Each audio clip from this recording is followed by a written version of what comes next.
The Cornelia Stephanie Show, Wake Up to Love, Your Call to Action. Join Cornelia as she empowers others to live heaven on earth. Cornelia teaches listeners how to be the authority over yourself, embracing your inner guru. Feel yourself uplifted into limitless expansion, integrating ease and grace in a changing world. This show will cover topics such as unconditional love, your physical body, how to be in extraordinary relationships, create financial and emotional wealth, embracing entrepreneurship in the new earth.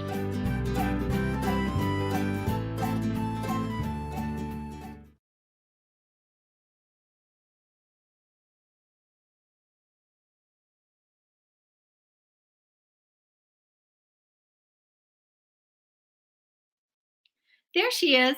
There I am. Welcome to the Cornelia Stephanie Show. It's an honor and a pleasure to be with you today. I'm so excited about this podcast that we're having today. I've brought back with me again for the second time Amey Foust. She's an author, she's a coach, and a businesswoman. She's a mom, and she's just an amazing person doing wonderful things in the world to help women live their highest potential. Thank you. Hey, Amey. I'm great. How are you? Good. How are you doing? I'm good. Good. We had a few technical issues. Sometimes that happens. And but here we go. So today you want to talk to us about finding your true self. This is about a journey of self-discovery. And you say that self-discovery is a journey that requires intentional effort and an open mind. It's not a one-time event, but rather a continuous process. And for us to embark on this journey, we need to take time to reflect on our life, our values, our beliefs, and experiences. And this is how you're going to explain to us today how you turn traumatic events in your life into a catalyst for change. Thank you very much for the introduction. I had a brief interview with Cornelia previously, so I don't want to backtrack and go over all of that, but just to briefly update you, if you have not seen that before, I was divorced from a 29-year marriage and was living on my own, faced with a bunch of different things that I had never been faced with before, which caused me to really self-reflect. It caused me to look within myself, figure out what I wanted out of life, figure out where I was going, figure out who I was. So I sort of embarked on that journey from that point, because prior to that, I was raising my children, kind of immersed in their life. And I was a mom, which I would not have ever traded for all the millions of dollars in the world, but it did not allow me to be myself. It did not allow me to figure out what I wanted, what I liked. So it wasn't until I was alone after that time trying to discover who I was. So the first thing that I kind of looked at was embracing authenticity. And for me, embracing that was kind of getting rid of all the stereotypes, getting rid of societal's expectations, all the external influences, and really embracing who I really am. I know one example of that, I used to work somewhere about 25 years ago, and my boss told me, you needed to pull your hair back or cut it off because this look of yours is not professional. And I thought to myself, well, this is the way I am. This is the way I was made. So, but that changed me. That societal expectation changed me. It caused me for 20 something years later to continue to take professional headshot photos with my hair straightened or flat ironing or looking completely different than what I do today, or that was not my authentic self. So that's one thing that I did on my journey, was just embracing authenticity. I have curly hair. This is who I am. So it wasn't until I began this journey that I said, this is me. This is my hair. This is who I am. Here I am. So that was one thing that was a huge difference for me, was really embracing the authenticity of who I really am. And the other part of that was being sensitive, I've always been made to feel that being a sensitive person was a curse. You know, you were weak, you were too sensitive, you wore your heart on your shirt sleeve, whatever the terminology is. So, the other part of embracing authenticity for me was realizing that being sensitive, it's not a curse, it's a blessing. It shows people that you have a heart, you can relate to them. So, that was kind of the first part of my journey of discovering myself. Yeah, I just, there's so many things that you said that I could ask you questions about and will. But let's just start with the last one when you were talking about being sensitive. That, when we drop all the expectations of what the world expects from us and we release and let go of, all the places where we felt like an imposter, right? And we become our authentic self. We also embrace the part of us that is empathic. You said you called it being sensitive and empathic. And that means that, you know, all the places that we used to numb down or dumb down, that empathic soul, that empathic self is now coming out and welcome to be here in your full sensitivity. And you said it because you said that being sensitive is not a curse, it is a blessing, because also being sensitive is also helping you to receive. Did Absolutely. you did you find that? I did. I did. It's amazing the things that you learn when you express your own sensitivity and you feel comfortable to do that, how much you do receive or how much you don't really realize you weren't receiving before. Yeah, and I think this is a huge piece for the women that you're supporting, the women that are listening to this, that you're talking to, that really want to embrace their authenticity, embrace their sensitivity. That it's a huge piece to becoming your true self, the journey of self discovery, like you are helping people with, right? Yes, And it's important to embrace that you are sensitive and that your feelings matter and that you matter. absolutely. So now, as far as going back to the authenticity piece, being your authentic self, I mean, this is what we're all yearning for: is to have relationships with people, relationships in the world, with people in our working environment, in our personal lives, in the world, authentic relationships. And how does it feel for you now being authentic with what it is that what you've discovered, and how did you form new relationships with people, because I'm sure that that was an issue as well, right?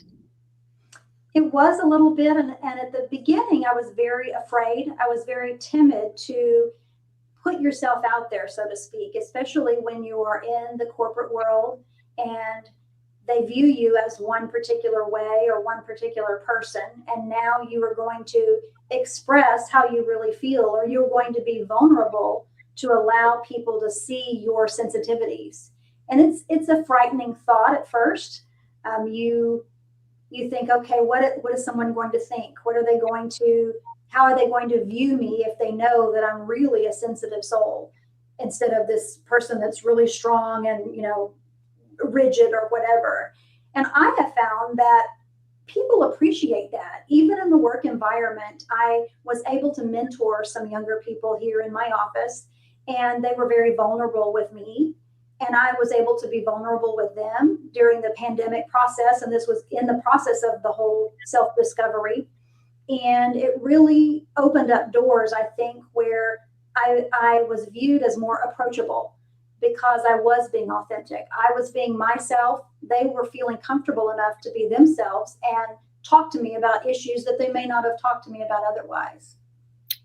While you were talking, I agree with you so much. While you were talking, what I wrote down is vulnerability is your superpower. I think so. It is a superpower because most people, again, don't feel safe or don't show their vulnerability to others, allowing others to love them, allowing others to share space with them because of whatever is in the way, right? And so, being vulnerable is the new strength. It is the strength. Being vulnerable is the strength rather than being strong, being rigid, being closed off, but actually being vulnerable is the strength. I agree. Yeah. And that again takes inner reflection and inner practice with what you were doing on your self-discovery journey. So take us back to the time when, because you said you were married for 29 years, and then all of a sudden, you know the divorce conversation came up. Take us back to that day or that time where that became evident that this is what was going to be happening. How did that make you feel? In the beginning part of that, moving into my apartment, being alone, I had not been alone since I was 19 years old. It was frightening. It was very frightening at first. My heart was hurt. I wasn't sure what to do. I wasn't sure if I even enjoyed being alone, to be honest. I wasn't sure how was I going to fill my time. When your kids are growing up, you fill every moment with what they're doing, where they're going. Everything about your life revolves around them. And even though it had been a few years since they had been gone and grown, it was a challenge to be on my own. At first I didn't know if I could afford to be on my own. I didn't know. It was a very frightening time.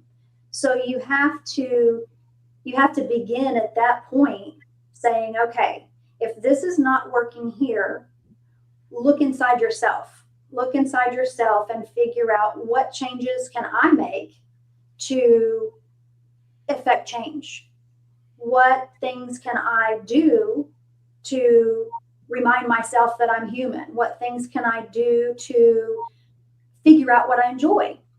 So it kind of starts from that process. So really just living on my own and just starting from scratch for the most part, starting from scratch in every way, shape, or form, figuring out what I enjoyed, figuring out what do I even like to eat? If I'm going to cook for just myself, which is still a challenge, I don't know how to cook for just myself. I still cook a massive quantity of food. I don't know. I don't know if that'll ever change, but I just had to learn everything from the very beginning, and it was frightening. Wow.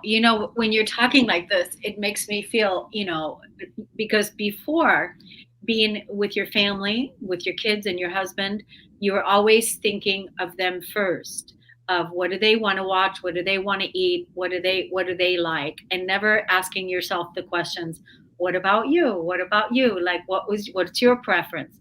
And so then all of a sudden during this time, then your journey of self-discovery, you had to ask the only person in the room, what do you like? What do you like? And it's weird to do that by yourself because you're the only person that's there. And what would you like to eat? What show would you like to watch? What would you like to do next?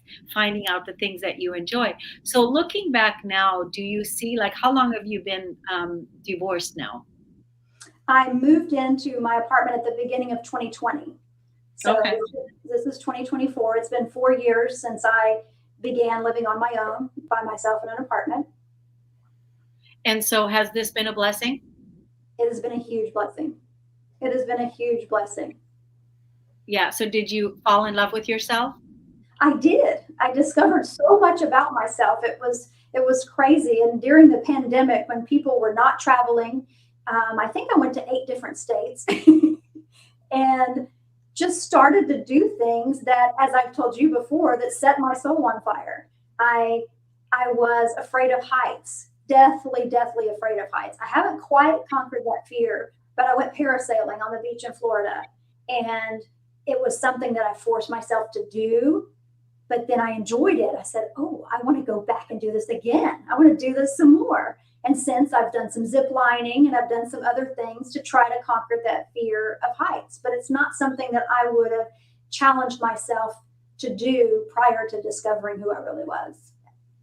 I almost feel like, this is like the best thing that happened to you aside from your first life when you gave birth to your children and you were married. It's kind of like, okay, that was my first life. This is my second life, all in one life.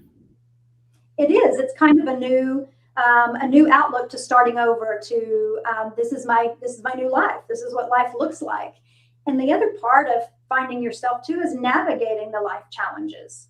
The obstacles, the setbacks, the little detours that we take, navigating all of those and confronting those that cause adversity, whatever that is, whether it's something that's toxic or something you're filling your schedule with that's kind of taking up all of your time. Navigating all of those life challenges that's what allows you to grow. Yeah. So you went zip lining, you went parasailing, and what else? You went traveling. You've done all these fabulous things during that time. And so did you discover that you really did enjoy some of those things? I did. And I put my fears aside. That was the other thing, when I was living safe, so to speak, in my bubble or raising my family or whatever, which was great. We had some wonderful, wonderful times together. I didn't press myself. I didn't challenge myself nearly as much as I did when I was sort of forced to. I was on my own, and now let's try to test this. Let's test the waters. Let's figure out what it is you enjoy. So I'm thankful for the growth of that. What are your kids saying to you now about the new mom?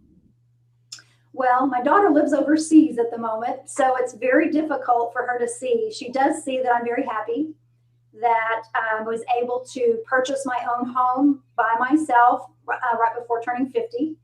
So she's really proud of that, and I'm thankful for that.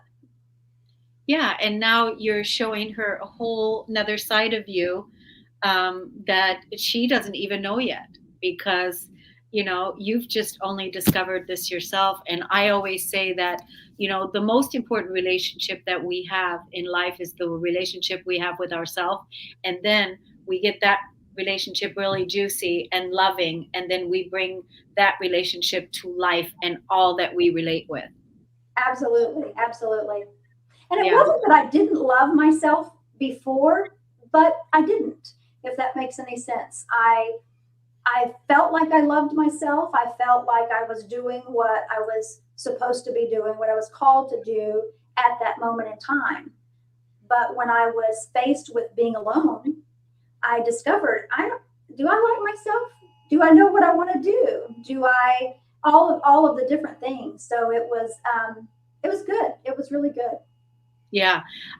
You were following your role, what you were following your duty, your obligation, that you want to be a good mother, that you want to raise your children and be a good wife. And so you played that role, you did that role, to the best of your ability. You did all of that. And then all of a sudden, when it came time to be your authentic self, discover what that is, and also put yourself into the equation. Like, what do you like to eat? What movie would you like to watch? Where before that might have not been a consideration, but it is now. I think it's beautiful. I've enjoyed it. Yeah. So, okay, so we've got authenticity, being sensitive. Is there anything else that you want to highlight in today's show about the journey of self-discovery? Other than navigating life challenges and working through obstacles and setbacks and things like that, and viewing those obstacles and setbacks as an opportunity for growth, that was kind of the second part of discovering myself, is realizing that even the slightest change, whether it was, I moved from a home to an apartment, or then an apartment to a home, or I stepped off into the dating world, or whatever the case may have been, all of the challenges and the setbacks, they were all opportunities for growth. And I don't really regret any of that. Yeah, I think that's another really beautiful way to hold and see it. A lot of times, when we go through transformational changes, when we go through breakups, when we go through loss, when we go through grief, it's at the time it seems devastating and there's all kinds of things going on, but to be able to hold it and see it, that it was all an opportunity for growth, for your soul to grow, for your human being to grow, and that everything helped you to make your life sweeter, to make your life better, to make your life more meaningful today. Absolutely. Yeah, yeah. So you wrote a book, or you were part of a book writing experience, and I know that you're also writing your own book this year. I am. And so tell us about the book part experience, the chapter that you wrote in that book, and then tell us where to find it. So that is also part of my discovering my journey, is finding your purpose. I always have had a heart for serving and or giving to things that related to children, to homelessness, to animals, those types of things. But it wasn't until this book journey and realizing that I had a story to tell and that my story was helping someone else. So I was using, it was not only therapeutic for myself, but it was therapeutic for someone else to see that in my chapter that I wrote in the book, that I was taking whatever it was that happened to me or wherever it was that I've been, my life experiences, and telling that in a way that would help someone else to get there that. So I began the book journey. It was most of last year, writing in a chapter of Shine Your Light, which was a phenomenal experience. I'd never done anything like that. Another bucket list item or another finding yourself item. I had an accountability partner. There were 13 women in this book. We met on a regular basis. We had editors, we had coaches, we had all of the things to get us through writing this entire book and each person's chapter. So it allowed us to be vulnerable on those calls. Again, be vulnerable with your peers writing in the same book, even though we didn't know the story of each woman until the very end. We didn't know whether her story was divorce or murder or whatever the things may have been covered in that book, which is a huge array of issues. We didn't know what their stories were. We just knew that we could be vulnerable enough to share ourselves amongst that group. So the writing process was an additional part of the healing journey. As I say, it's a journey. It is ongoing. It's not something that you can just say, okay, from here to here, I'm healed and I'm done. It's a constant thing. And so writing the book was kind of the next step. It was a few years had passed. I'd been on my own. I had bought my home. And now this was kind of a next step for me. So it was very, very therapeutic to do that. Yeah, another healing piece, and also the whole piece about giving back. And first of all, expressing yourself and taking that wisdom from the story that you lived and putting it down, collaborating with others, and then making your wisdom available for others who are finding themselves in transition as well, and giving that energy back. So, yeah. So where can people find the name of that book? Is it on Amazon? It is on Amazon. The book is called Shine Your Light. That's the only book that I have written a chapter in, which coincidentally, my mother also had a chapter in that book as well, talking about her journey in life. There are 3 books in that series, but that's the only one that I wrote into, but you can find it on Amazon.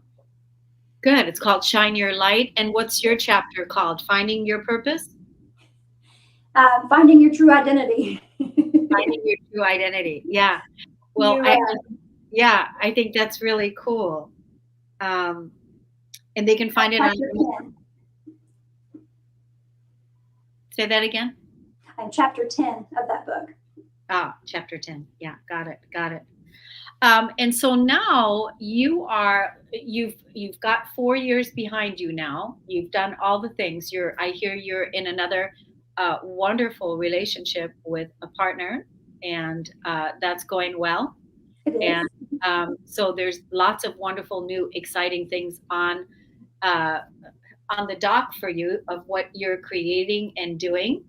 And you're offering one-on-one coaching with women to help them discover, help them get into the right direction, and also move into finding their purpose and helping them on a one-on-one scale. Do you want to talk to us a little bit about that?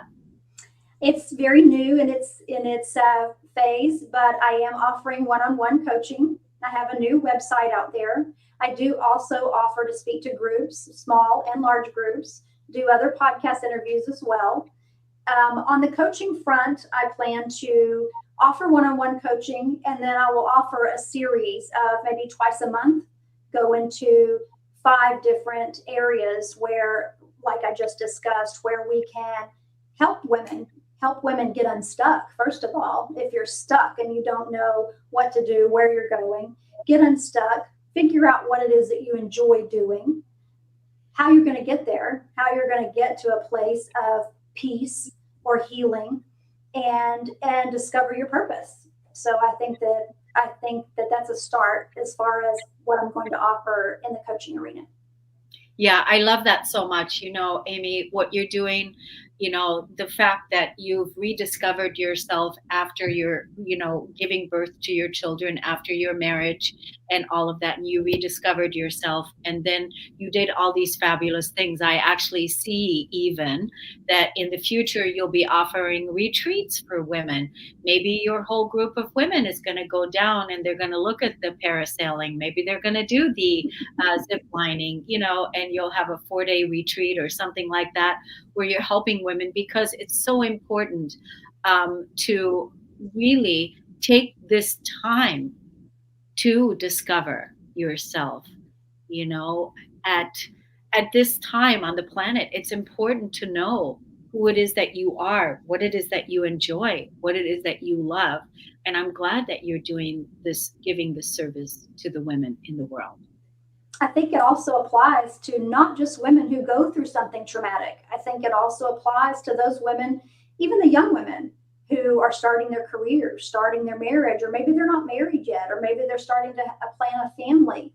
If you get in front of that now, as I said on my previous podcast interview with you, as you get on the front of that and realize if there's something you enjoy doing, if it's knitting or kayaking or whatever it is, to keep doing that, so that when you are almost 50 years old, you're not, putting your hands up going, well, what do I like? What do I want to do? I view it as a great opportunity for me to be in the position to be able to do that. But also I would like to help women do that on the front end too. Don't give up those things that you enjoy. If it's parasailing or whatever it is, don't give up doing that just because you get married or just because you have kids. A lot of times you hear people talk about relationships, and when you're married, you have to make date nights and you have to make time for your spouse. That's very, very important. So I think that getting ahead of that will avoid getting to a situation where you're down the road years going, now what? Yeah, because even when you're married or you're dating and you run into a new relationship, the thing that you're always thinking of when you're in that new relationship or when you're in that marriage is about the other person and thinking about what needs to be done. Dinner needs to be cooked. I have to do this. I have to do that. All the things. But the thing that you're not thinking about is, what do you enjoy, right? You're not thinking about that. And so date night with yourself is important. I think that should be a chapter in your book, Date Night with Yourself. That would be a great practice for any woman in any relationship to have that, because we need that time for ourselves to know where I begin and where you begin. And Right. that's the whole thing, right? Right. Yeah, yeah. Well, let's tell the audience where they can find you on social media and look for you there as well. Okay. My Facebook and Instagram personally is Amey, Deanne, AmeyDeanne. That's on Facebook and Instagram. My company is Resilient, RESILIENT because I live here in Texas. That's on Instagram and Facebook. And I also have a new website. It's called my-resilient-journey.com. I know it's a mouthful. my-resilient-journey.com. So you can read a little bit about what I have done so far, where I'm going, the services that I plan to offer, and drop me a message or drop me a testimonial or a note or whatnot in there. Yeah, it's really good. I know in the future you're going to come back and we'll do another podcast as you're growing, and you'll come on and talk about different subjects that we can talk about. But you're also part of the KS Media group of entrepreneurs, business women that are out here that are building sustainable, thriving businesses as well. And every 2 weeks we do a podcast where the group of women is on the show, and we talk about whatever subjects we're passionate about and what's important.